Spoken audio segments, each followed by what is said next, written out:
Hi everyone, उम्मीद है आप सब अच्छे होंगे और आप अपनी तैयारी में भी लगे हुए होंगे।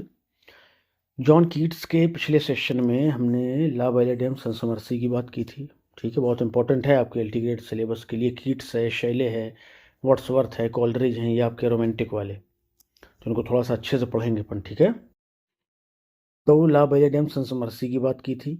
जॉन कीट्स का कुछ इंट्रोडक्शन भी हमने देख लिया था और ला बैलेडियम सनसमर्सी की समरी भी देखी थी अपन ने। समरी के बाद इसका क्वेश्चन और आंसर भी इसके अपन ने दो ठो देख लिए थे। ठीक है, क्वेश्चन नंबर पहला और क्वेश्चन नंबर दूसरा। ठीक है, आज का ये जो सेशन है इसमें हम odd on a Grecian earn की बात करने वाले हैं। ठीक है भाई, तो शुरू करेंगे आज का सेशन। चलिए यहाँ से शुरू करना है अपने को।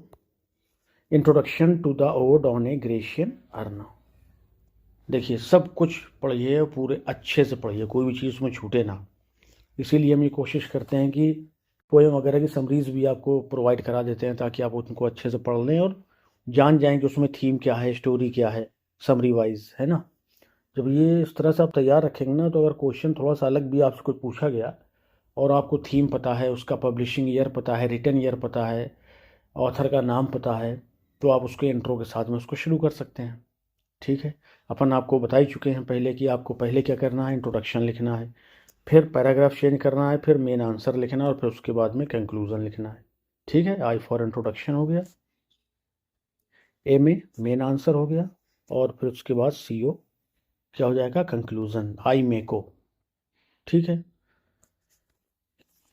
इसको आप ध्यान रखिए और अच्छे से बस तैयारी रखिए कि इस बार छोड़ना नहीं है ना। चलिए, तो जो ये ओड ऑन ग्रेशियन अर्न है, ये हमारे जॉन कीट्स ने लिखा है। ये ओड है 1819 में लिखा था। कल भी अपन ने बात करी थी कि 1819 का जो साल है जॉन कीट्स की लाइफ का, वो बहुत इंपॉर्टेंट है क्योंकि जो बड़े वर्क हैं सारे वो इसी साल इन्होंने लिखे। 6 ओड है इनकी और भी कई एक पोएम है, वो सभी। It was first published anonymously. पहले तो ये एनोनिमसली यानी बिना नाम के पब्लिश हुई इन द मैगजीन। किस मैगजीन में? Annuls of the fine arts में, 1820 में। ठीक है, the poem is one of Keats famous great odds of 1819।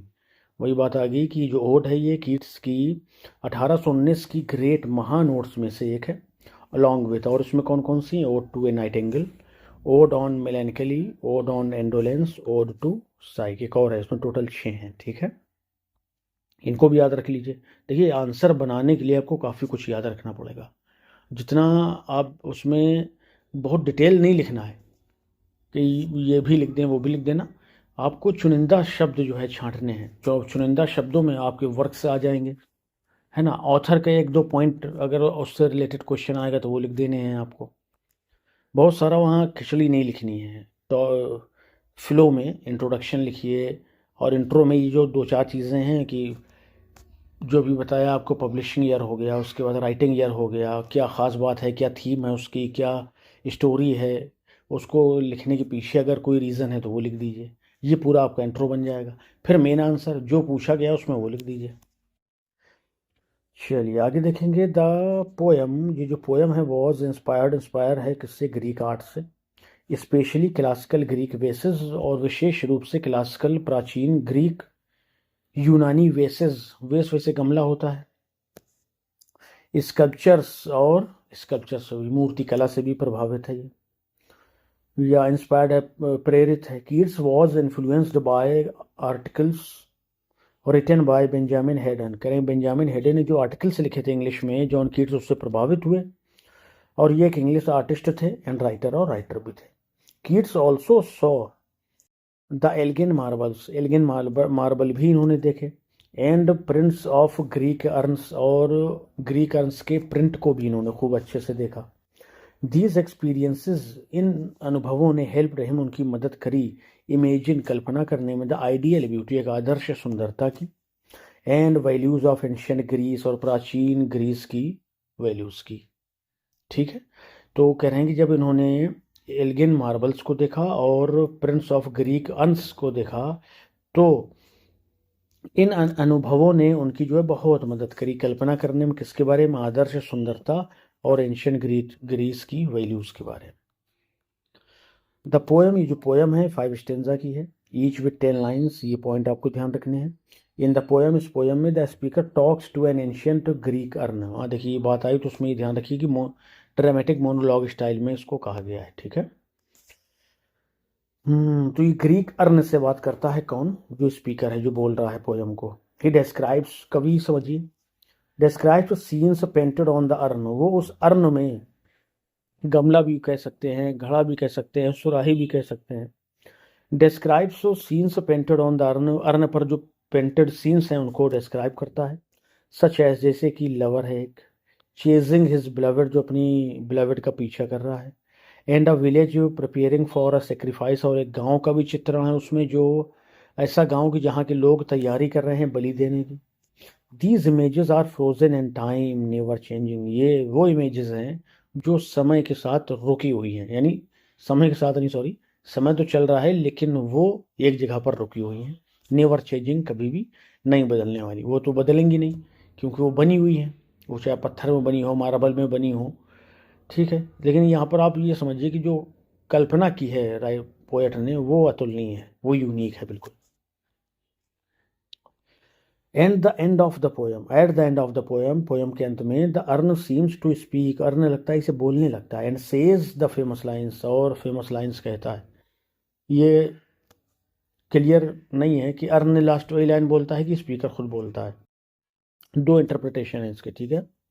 और वो क्या कहता है, beauty is truth and truth beauty, सच ओ सुंदरता ही सच है और सच ही सुंदरता है, यानी ये दोनों एक दूसरे की यहाँ पर आप इस्तेमाल कर सकते हैं। जो भी सच है वो आपको सुंदर दिखाई देगा, और जो भी चीज़ें सुंदर आपको दिखाई दे रही हैं ना, वो जो है सब की सब सच आपको नजर आएंगी। दैट इज ऑल ये नो ऑन अर्थ, तो यही वो चीज़ है जो आपको जाननी चाहिए, and all ye need to know, और जिनकी आपको जानने की आवश्यकता है, और कुछ नहीं, बस इतना काफ़ी है। दीज लाइन्स, ये जो लाइन्स हैं, हैव बीन वाइडली डिस्कस्ड, इन्हें बहुत डिस्कस किया गया, एंड डिबेटेड, और उन पर डिबेट भी हुई बाय क्रिटिक्स के द्वारा कि असल मतलब क्या है, हमारे लिए कही गई हैं या उस अर्न के लिए ये लाइन कही गई हैं। सम लव देम, कुछ उन्हें बहुत पसंद करते हैं, while others question there meaning, जबकि दूसरे उनको मतलब के लिए क्वेश्चन करते हैं कि इसका मतलब क्या है। भाई शब्द करते समझ लिया, किस पर कहा गया है, किसको इसको समझना है। when first published, जब ये पहली बार पब्लिश हुई, the poem was not well received, जिससे बहुत ज़्यादा कुछ पसंद नहीं किया गया। लेकिन by the mid 19th century, 1850 के आसपास, इट गेन ग्रेट रेस्पेक्ट, इसे बड़ा सम्मान मिलने लगा। एंड इज नाउ, और अब यह कंसिडर्ड, मानी जाती है, one of the greatest odds in English literature की महानतम ओड्स में से एक। समय की बात है ना। ड्यूरिंग दिस टाइम, और इसी समय के दौरान, Keats was only 23 year old, जब उसने ये लिखा तो 23 साल के थे। पुअर इन हेल्थ, गरीब भी थे और गरीब हेल्थ में भी थे। Yet he produced poetry of deep beauty and lasting power, फिर भी उन्होंने ऐसी पोइट्री प्रोड्यूस करी जो डीप ब्यूटी रखती है, बहुत गहरी सुंदरता रखती है, और लास्टिंग पावर, कभी भी ना खत्म होने वाली ताकत या शक्ति भी रखती है। अब समरी में आ जाइए, अपन स्टेंजा वाइज इसकी समरी देख लेंगे। इन द फर्स्ट स्टेंजा, पहले स्टेंजा में, the speaker looks at N ancient Greek earn, जो पोएट है वो एक एंशियंट ग्रीक अर्न की तरफ देखता है। ही कॉल्स इट, वो उसे पुकारता है, still unravished pride of quietness. ये देखिए, कुछ बातें ऐसी होती हैं कि जो आप उसी भाषा में अच्छे से समझ सकते हैं, समझा सकते हैं, दूसरी भाषा में उसको ट्रांसलेट करना बड़ा मुश्किल काम है। Still unravished bride of quietness, यहाँ अनरेविश्ड ब्राइड का मतलब है अनछुई एक दुल्हन है, ऑफ क्वाइटनेस शांति की, ये इसका शाब्दिक अर्थ है, ठीक है। तो कह रहे हैं कि वो अर्न को कहते हैं कि तुम तो एक ऐसी अनछुई दुल्हन सी हो जो शांति का प्रतीक है, ये थोड़ा सा अच्छा लगेगा, ठीक है। And the foster child of silence, और शांति की एक ऐसी संतान हो जिसे उसने अपनी देख रेख में, फोस्टर चाइल्ड मतलब होता है किसी को कोई कुछ समय के लिए अपने पास रखे, पालने के लिए, देखभाल करने के लिए, गोद लिए हुआ नहीं होता है, ठीक है, ये क्लियर रखे। एंड स्लो टाइम, और स्लो टाइम ने तुम्हें क्या किया है, गोद ले लिया, धीमे चलने वाले समय ने तुम्हें गोद लिया है। और गोद किस तरह का, सिर्फ पालने और आप तुम्हें पोषित करने के लिए, कुछ समय के लिए, ना कि हमेशा के लिए। The earn shows pictures frozen in time, वो जो अर्न है समय में फ्रोजन हुई पिक्चर्स को, तस्वीरों को दिखाता है, यानी जिस समय बनाई गई वो उसी समय के साथ वहां पर रुक गई हैं। इट कैन नॉट स्पीक, वो बोल तो नहीं सकती हैं, बट द स्पीकर सेज, अच्छा कह रहे हैं कि अर्न बोल तो नहीं सकता, बट द स्पीकर सेज, लेकिन जो स्पीकर है, पोयम बता बोलने वाला, कहने वाला, ये कहता है इट इज़ अ हिस्टोरियन, ये एक ऐसा इतिहासकार है अर्नो, दैट कैन टेल स्टोरीज, जो आपको अलग अलग कहानियां बता सकता है। ही सीज अ सीन, एक वो सीन देखते हैं, मेन आर चेजिंग वुमेन, जहाँ पर औरतें जो हैं वो आदमी जो है औरतों का पीछा कर रहे हैं। And ask so what is happening, और पूछ रहे हैं कि क्या हुआ क्या हुआ। What mad pursuit, what struggle to escape, ये किस तरह की पागलों की सी जैसे पीछा किया जा रहा है। And what struggle to escape, और जिनका पीछा किया जा रहा है वो किस प्रकार के संघर्ष से अपने आप को बचा रही हैं, भाग रही हैं। ये एक इसका अर्थ हो सकता है। बाकी तो जो ये बताया गया ना कि मेन आर चेजिंग वुमेन, ये इतना इनके लिए काफ़ी है। In the second stanza, the speaker sees a young musician, वो स्पीकर जो है को युवक म्यूजिशियन को देखता है, प्लेइंग अ पाइप, जो कि एक बांसुरी या पाइप बजा रहा है, अंडर ट्रीज, पेड़ों के नीचे, लाइंग विथ हिज लवर, अपनी प्रीतम के साथ में लेटा हुआ, बिलवेड के साथ में।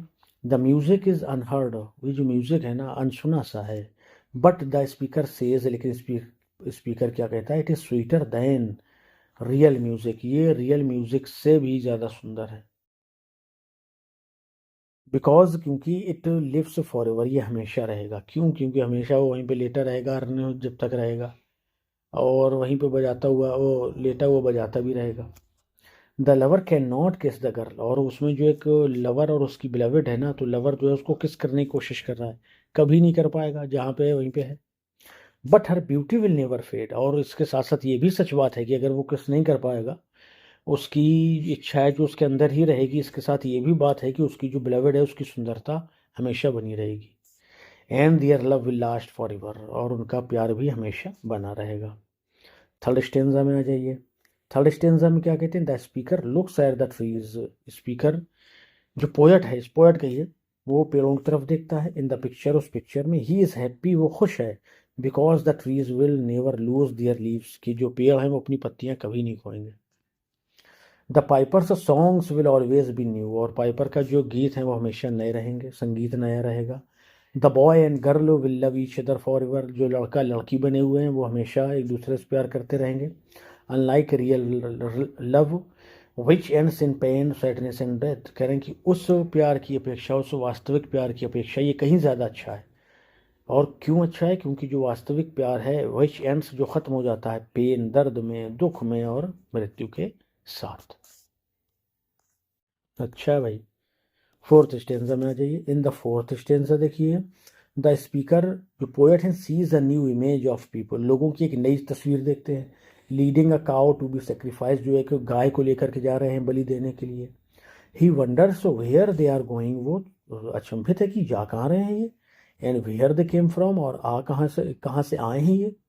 ही इमेजिन्स दियर टाउन, वो उनके नगर की, उनके राज्य की, उनके शहर की कल्पना करता है, और कह सोचता है कि यार वो तो खाली होगा। एंड सेज, और कहता है, it streets will always B silent, और उसकी जो गलियां वो हमेशा कैसी रहेंगी, खामोश रहेंगी। बिकॉज क्योंकि the people are frozen forever on the urn, क्योंकि जो लोग हैं वो कभी लौट कर नहीं जा पाएंगे, क्योंकि वो अर्न में बेचारे जमे हुए हैं। तो जिस जगह को छोड़ के आए हैं वो जगह जो है कैसी रहेगी, सुनसान शांत रहेगी। इन द फिफ्थ स्टेंजा, पांचवें स्टेंजा में, the speaker talks to the urn again, speaker फिर से अर्न से बात करता है। ही सेज, वो कहता है, इट इज़ लाइक इटर्निटी, एक शाश्वतता की तरह, यानी ये नश्वर नहीं है। मेकिंग अस थिंक डीपली, ये हमें गहराई से सोचने पर मजबूर करता है। The urn will live on, ये अर्न जो है हमेशा जीवित रहेगा। इवन व्हेन पीपल डाई, उस समय तक जबकि लोग मर भी चुके होंगे। It will always teach it's message, ये हमेशा अपना संदेश देता रहेगा। और वो संदेश क्या है? ब्यूटी इज ट्रुथ, सुंदरता ही सत्य है। ट्रुथ ब्यूटी, और जो सत्य है वही सुंदर है। That the speaker says is all we need to know, और पोएट कहता है कि यही वो चीज़ है जो हम सभी को जानने की ज़रूरत है। कि हम जो है वर्ल्डली चीज़ों की तरफ, एलिमेंट्स की तरफ भागते हैं, दौलत के पीछे, गाड़ियों के पीछे, बंगले के पीछे। खैर इन सब में कुछ नहीं है, जो सुंदरता है वही सब कुछ है, क्योंकि वही सत्य है। चलिए यहाँ पे देखिए थीम्स दी हुई हैं, ये आप अपना पीडीएफ में पढ़ लीजिएगा, ठीक है। तो पीडीएफ आपको प्रोवाइड करा दी जाएगी। ये क्वेश्चन नंबर 1 एंड 2 लाबल एडम्सन्स मर्सी के हैं, जो कल अपन डिस्कस कर चुके हैं। क्वेश्चन नंबर 3 से देखेंगे अपन। चलिए, how does the urn's function as a symbol of permanence in the contrast to human transience in the poem. करेंगे किस तरह से जो अर्ण है वो एक सिंबल ऑफ परमानेंस को प्रकट करता है, कंट्रास्ट टू ह्यूमन ट्रांसियंस, मानव की क्षण भंगुरता के विपरीत। क्षण भंगुरता क्या होती है? क्षणिक होना, आज है कल ना होना, कल है परसों ना होना, परसों है नरसों ना होना, नरसों है ठरसों ना होना, परसों नरसों ठरसों ढरसों बढ़ाते जाइए। मतलब जो है वो कभी समय आएगा कि वो नहीं रहेगा। लेकिन पोएट ने कहा है कि जो अर्ण है उसकी जो खूबसूरती है वो हमेशा बनी रहेगी, जो उसमें चित्रण है वो हमेशा बना रहेगा। कैसे प्रकट पेश किया है वो देखना है अपन को। आंसर में आ जाए। In John Keats ode on a Grecian urn, the urn functions as a powerful symbol of permanence. जो अर्न है वो एक परमानेंस के शक्तिशाली प्रतीक के रूप में फंक्शन करता है, कार्य करता है। दैट कंट्रास्ट, सो जो विपरीत है किसके? The trances of human life, मनुष्य की क्षणिक जिंदगी से, या क्षणिक जिंदगी के विपरीत है।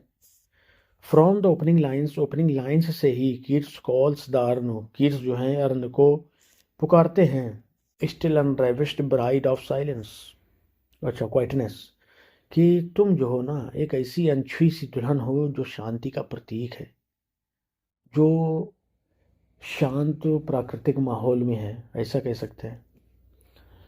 And a foster child of silence and slow time, और एक तुम ऐसी पुत्र संतान हो शांति की और एक समय की, जो कि फोस्टर है, जिसे कुछ समय के लिए पालने के लिए, पोसने के लिए इन्होंने रखा है अपने पास। These images highlight the urn's timelessness, ये जो इमेजेस हैं वो अर्न की टाइमलेसनेस को क्या करते हैं? प्रकट करते हैं, कि टाइम का उस पर कोई प्रभाव नहीं है।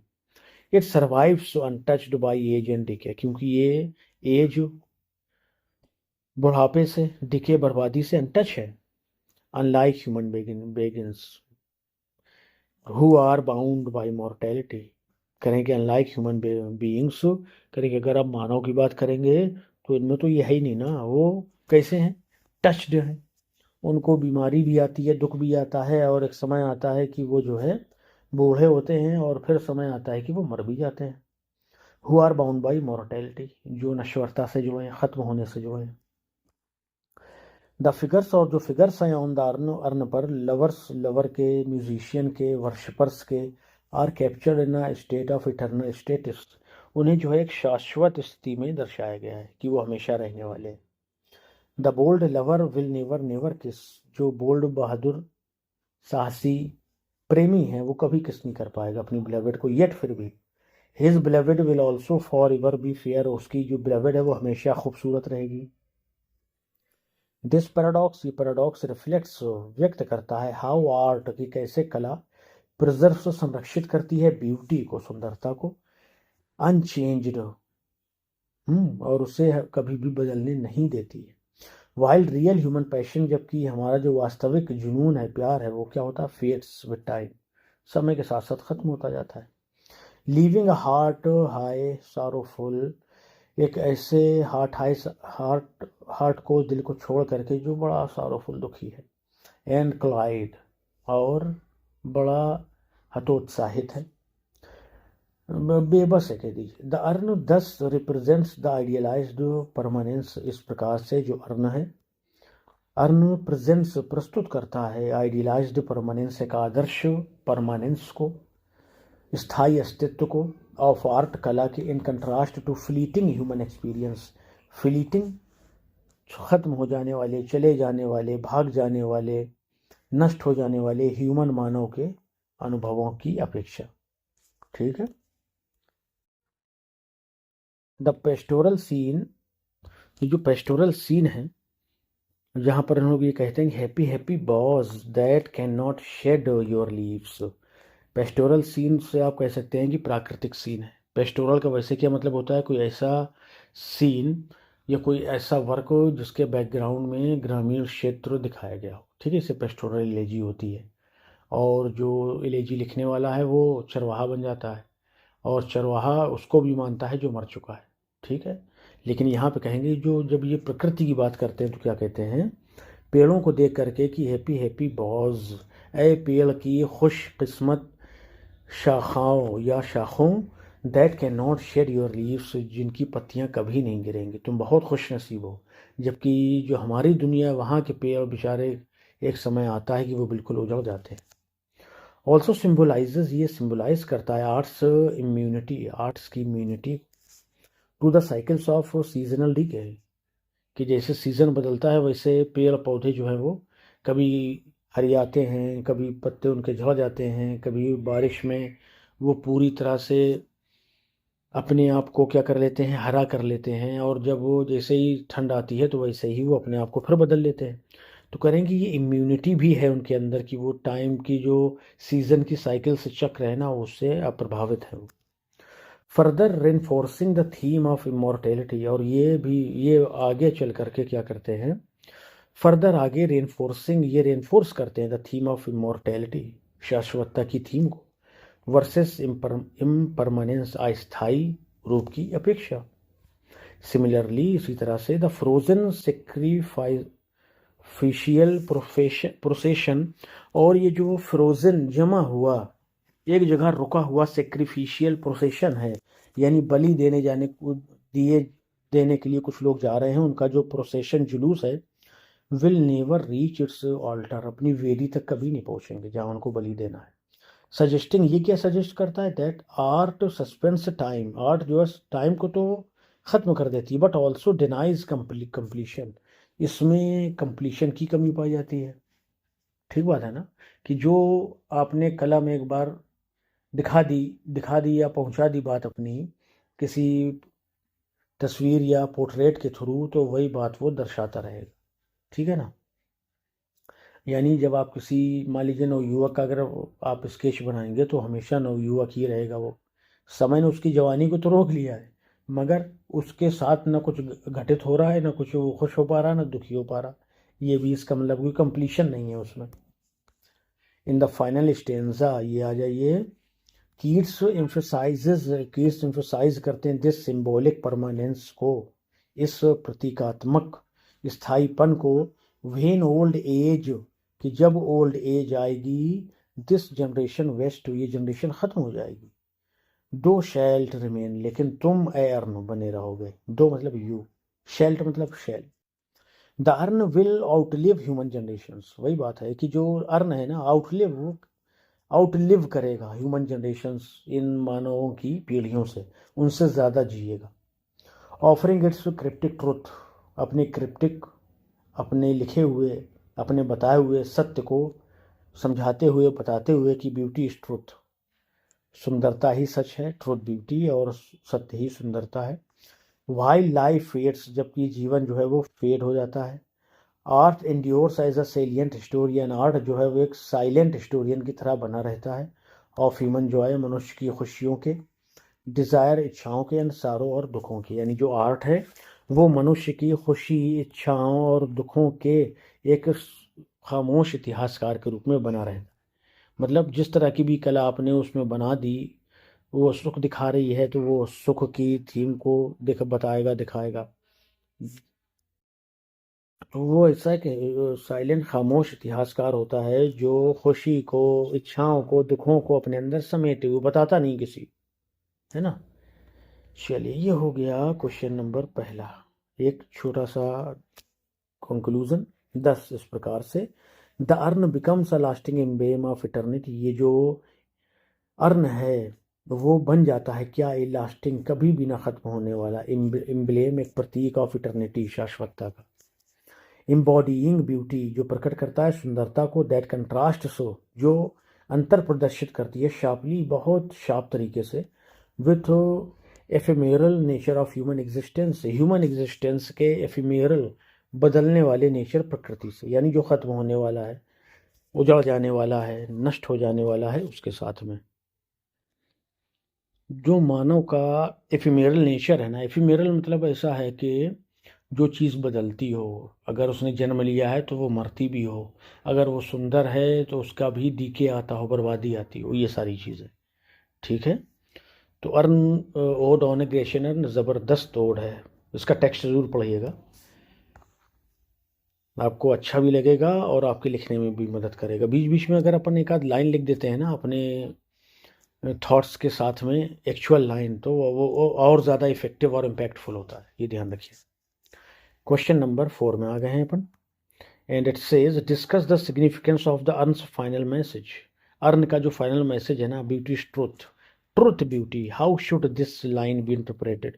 इस लाइन को किस तरह से आप इंटरप्रेट करेंगे या कर सकते हैं, या आपको करना किस तरह से चाहिए। चलिए करते हैं इंटरप्रेट अच्छे से। द क्लोजिंग लाइन्स, देखिए अब यहाँ पर सिर्फ ये लाइन दी थी अपन को, लेकिन अपन ने बड़े अच्छे से वही पढ़ा है यार, है ना, इस ओड को। तो जब आप इसी अच्छी तरह से पढ़ेंगे ना तो आप तुरंत बताएंगे कि ये अंतिम लाइन है। बस ये जो आपने लिखा ना, तो सीधे एग्जामिनर तक मैसेज जाएगा कि यार किसी काबिल आदमी की कॉपी, विद्वान की कॉपी चेक कर रहे हैं अपन। ठीक है, और यही मैसेज हम अगर पहुंचाने में कामयाब हो गए तो बस समझ लीजिए मज़ा आ जाएगा, सब कुछ बढ़िया रहेगा।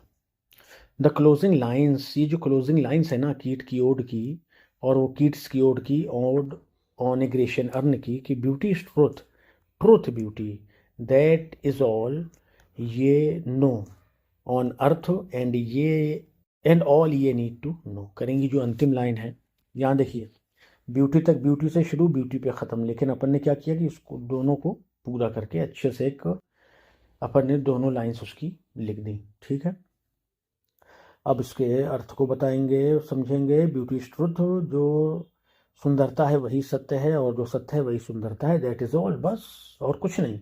ये नो ऑन अर्थ, तुम्हें जानना है इस दुनिया में, and all ye need to know, और जो तुम्हें जानना चाहिए, जो तुम्हें ज़रूरत है जानने की, वो यही है बस।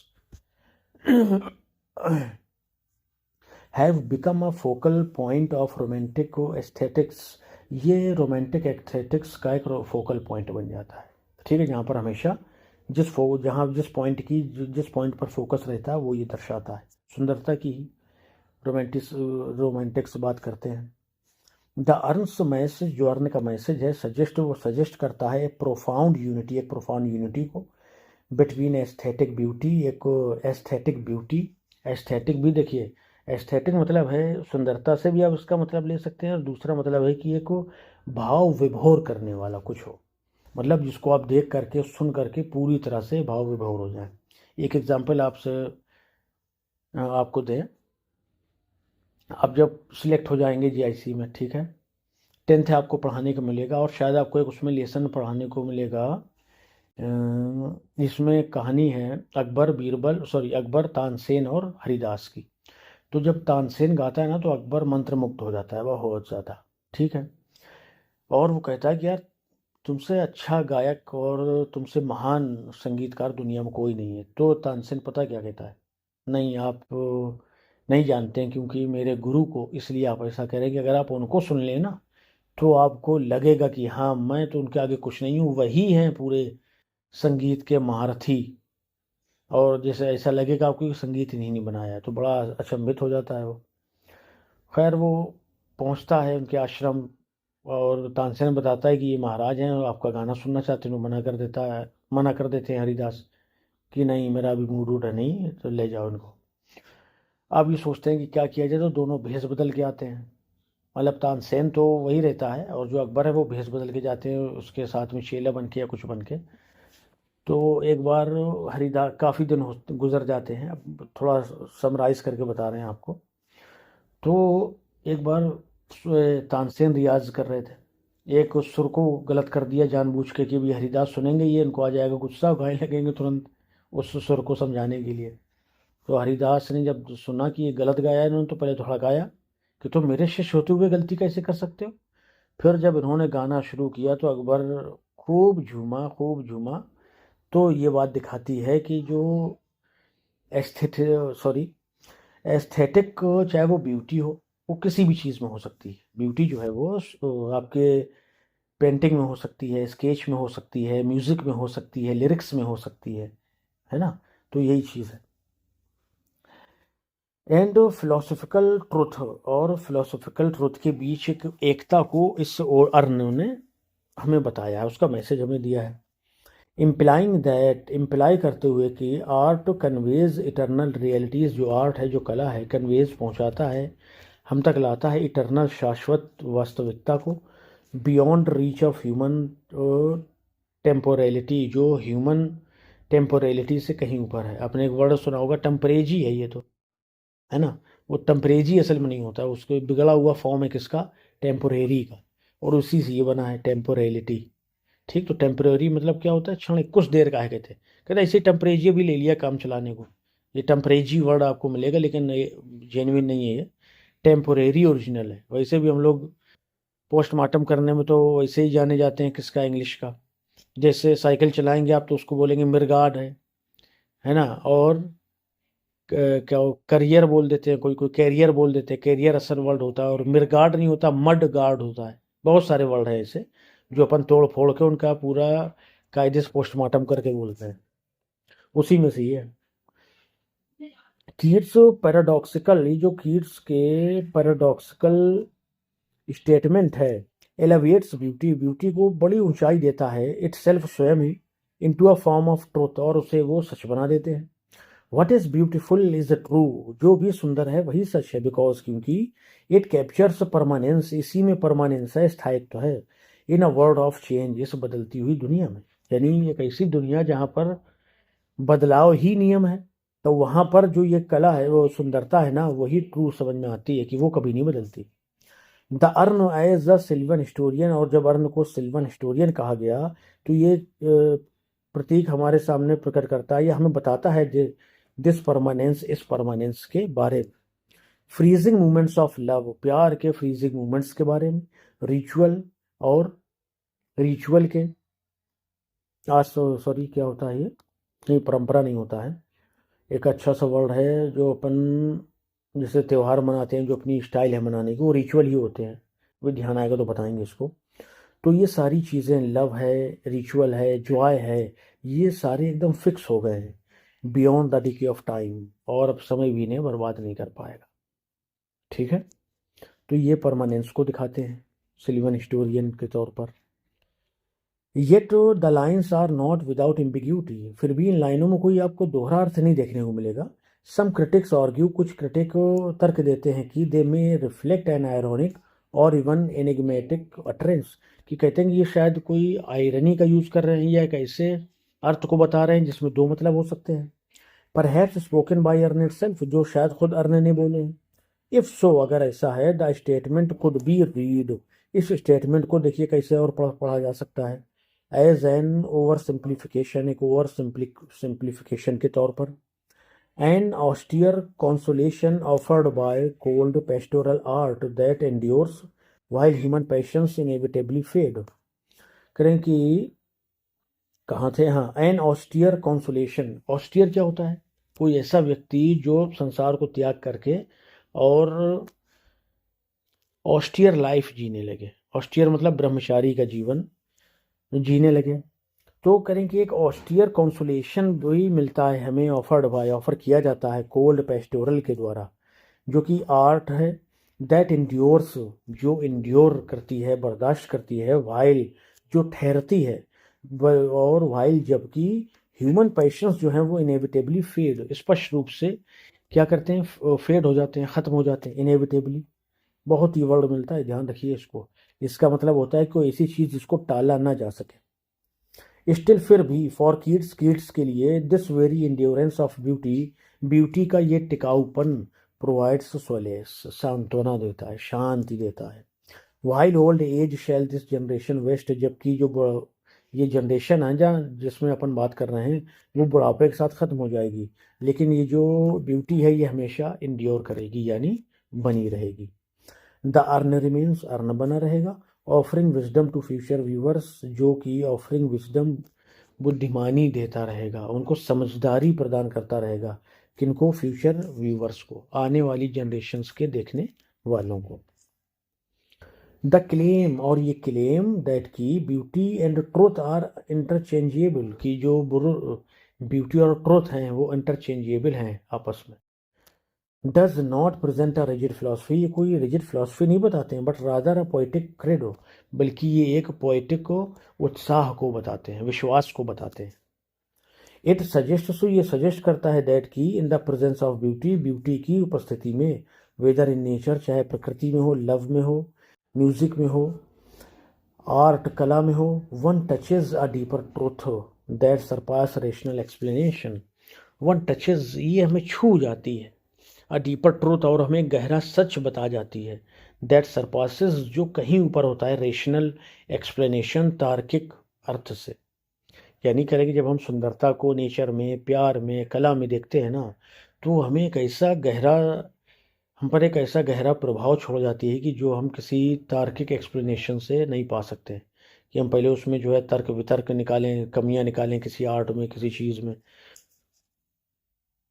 आगे देखेंगे इस प्रकार से, द फाइनल लाइंस, जो final lines are best understood as a romantic affirmation, इन्हें समझा जा सकता है, इन्हें क्या मान करके? रोमांटिक अफर्मेशन को, स्वीकार्यता को मान करके।